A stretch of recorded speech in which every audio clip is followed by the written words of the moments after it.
उपस्थित उमेश जी, सारे महानुभावों का नाम नहीं लूँगा क्योंकि सब टाइम ज़्यादा जाएगा। और आप ये बिरसा मुंडा जयंती के उपलक्ष्य में आप यहाँ पे हैं, आप सबको मैं जय जोहार, आपकी जय। जय आदिवासी। जा आवाज नहीं आई। जय आदिवासी। हाँ अब ठीक है। तो साथियों, मुझे जो विषय दिया गया है वो लंबा है, बहुत लंबा है। 5 मिनट में उसके ऊपर बात करना ठीक नहीं है।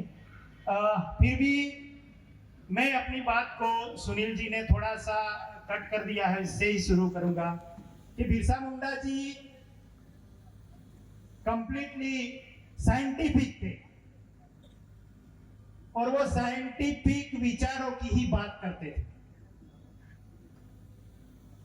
यानी कोई ऐसा है, कोई आएगा, कोई करेगा, ये बात बिरसा जी नहीं करते थे। आदिवासी समाज 5 तत्वों को ही भगवान मानता है। जो दिखता है वो हमको जिंदा करता है, जिंदा रखता है, उसको ही भगवान मानता है और इसीलिए आपकी जय बोलता है।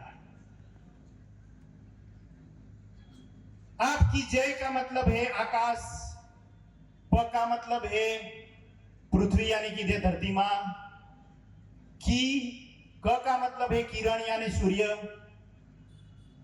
ज का मतलब है जल और य का मतलब है वायु यानी ऑक्सीजन। इसके बिना हम जिंदा नहीं रह सकते। रख सकते हैं क्या? अगर 2-5 मिनट आपका नाक बंद कर लीजिए, क्या होगा? कोई आएगा बचाने आपको? भगवान बचाने आएगा?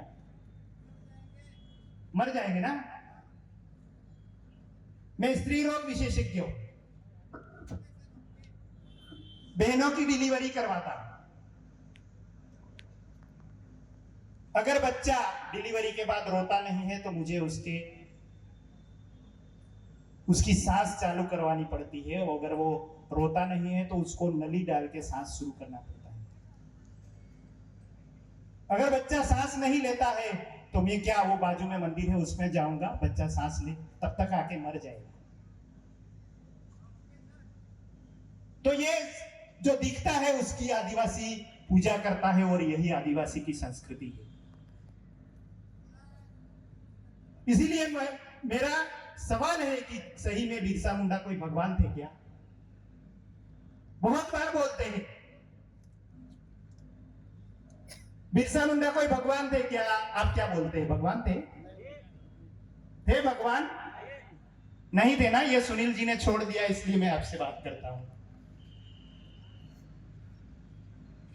ये साजिश की तहत हो रही है बात कि बिरसा मुंडा को भगवान बनाओ या आदिवासी समाज मंजीरा लेके उसकी पूजा करे और हम उसकी जल, जंगल, जमीन सब लूट ले। और इसीलिए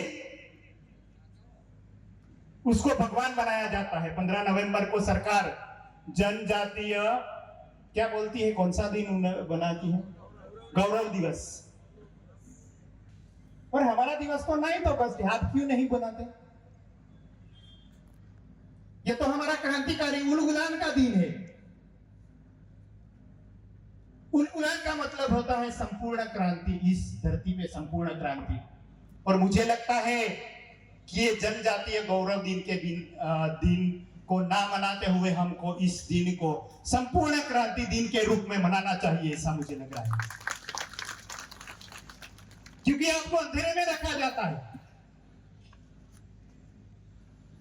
यह समाज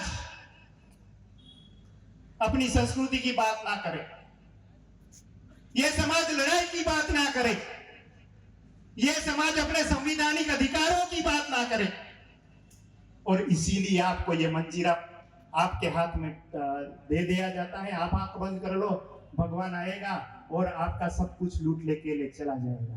और ये साजिश की तहत ये काम हो रहा है। हमारे युवाओं को ये बात ठीक से समझ लेनी चाहिए। मैं मंच से विनती करना चाहूंगा कि अब के बाद बिरसा मुंडा जी को एक क्रांतिकारी रूप के हमें देखना चाहिए। उन्होंने जो काम किए हैं, 25 साल की उम्र पूर्व में उन्होंने जो काम किए हैं उसी को हमें आगे युवाओं में डालना है, नहीं कि उसको मूर्ति लगा के हम उसकी पूजा करें भगवान के रूप में। तो साथियों, आदिवासी संस्कृति इतनी महान है, इसीलिए आदिवासी एकता परिषद पिछले 32 सालों से आदिवासी सांस्कृतिक महासम्मेलन कर रही। क्यों कर रही? 1992 में यूनो ने पृथ्वी शिखर परिषद ब्राजील रियो डी जानेरो में वहां इसलिए ये मीटिंग तय की कि ये धरती अभी खत्म हो रही है, इसलिए हमें इसको बचाने के लिए क्या करना चाहिए। और तब जाके वहां डिसाइड होता है कि आदिवासी संस्कृति सबसे महान है, किसी भी धर्म से भी महान है, किसी अलग संस्कृति से भी महान है, क्योंकि ये धरती को बचाती है, धरती पे रह रहे हर जीव को बचाती है और हर किसी को बचाने वाली संस्कृति है। इसीलिए इसको बचाने के लिए 9 अगस्त हमको मिला है। साथियों, हम यूनो में गए थे 2018 में। समय कम है इसे लग रहा है मुझे। हम यूनो में गए थे 2018 में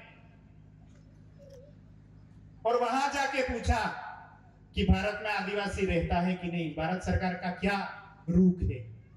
हमको पता चला कि भारत सरकार भारत में आदिवासी रहते हैं ऐसा मानने के लिए तैयार नहीं। और इसीलिए सुनील जी ने जो बोला कि राष्ट्रपति हमारे हैं, फिर भी उन्होंने 9 अगस्त के बारे में ना तो हमारे प्रधानमंत्री ने बधाई दी, ना राष्ट्रपति ने बधाई दी, क्योंकि ये लोग इस देश में आदिवासी है ही नहीं, हम ही पहले से रहने वाले हैं। ऐसा करके ये हमको आदिवासी मानते ही नहीं।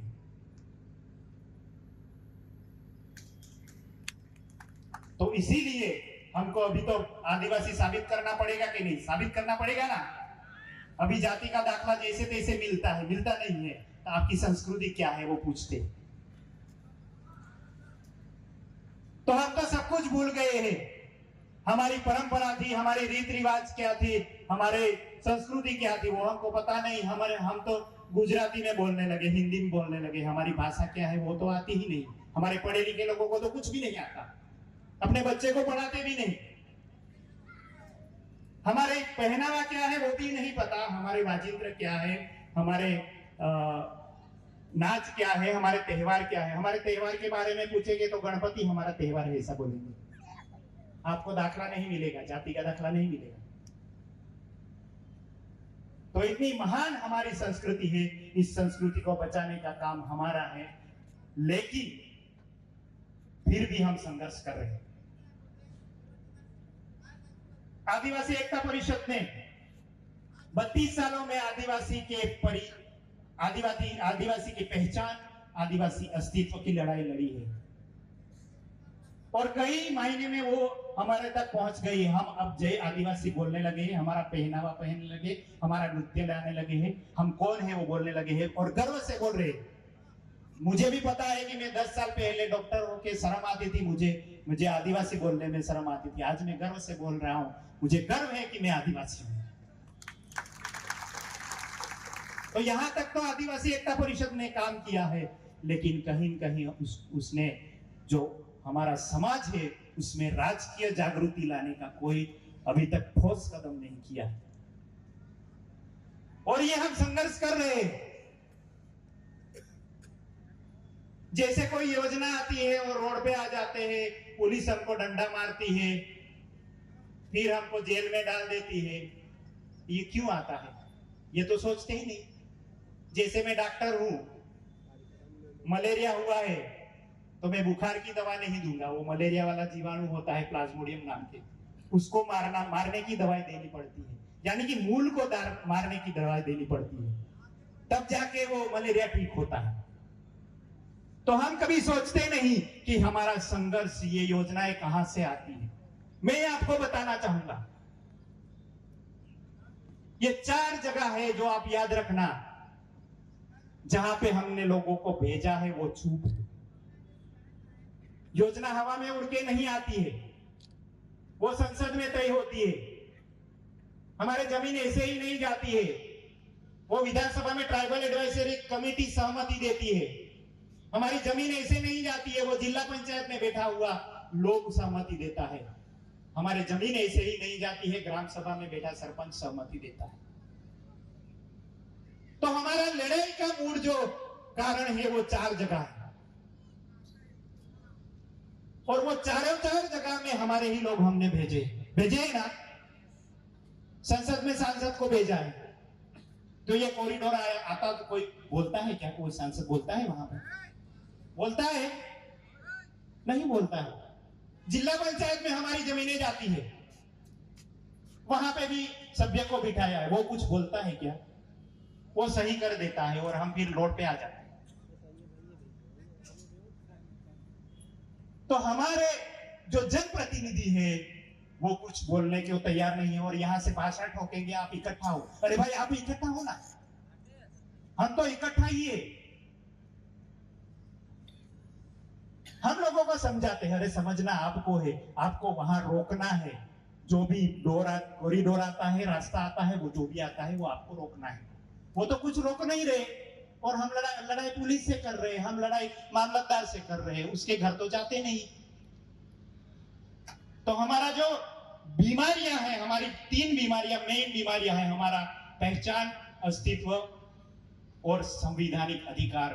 वो बीमारियों का मूल जो जड़ है, वो जो हमारे जनप्रतिनिधि संसद, विधानसभा, जिला पंचायत में और ग्राम सभा में बैठे हुए वो लोग जो सहमति देते हैं, उसके कारण ये बीमारियां हैं। उनको कौन पूछेंगे हम? वो तो आते ही नहीं। जैसे ही कोई कॉरिडोर आता है तो हम रोड पे निकलते हैं, वो तो आते ही नहीं। आते हैं क्या? ડિસિઝન ન્યૂઝના બીજા વિડીયો જોવા માટે ચેનલ સબસ્ક્રાઇબ કરો અને બેલ આઇકન બટન પર જઈ ક્લિક કરો. સ્વતંત્ર અને આઝાદ પત્રકારત્વની મદદ કરવા નીચે આપેલા થેન્ક્સ બટન પર જઈ ક્લિક કરો. મદદની કિંમત નિશ્ચિત કરો અને ડિસિઝન ન્યૂઝની આ સફરમાં અમારા સાથી બનો.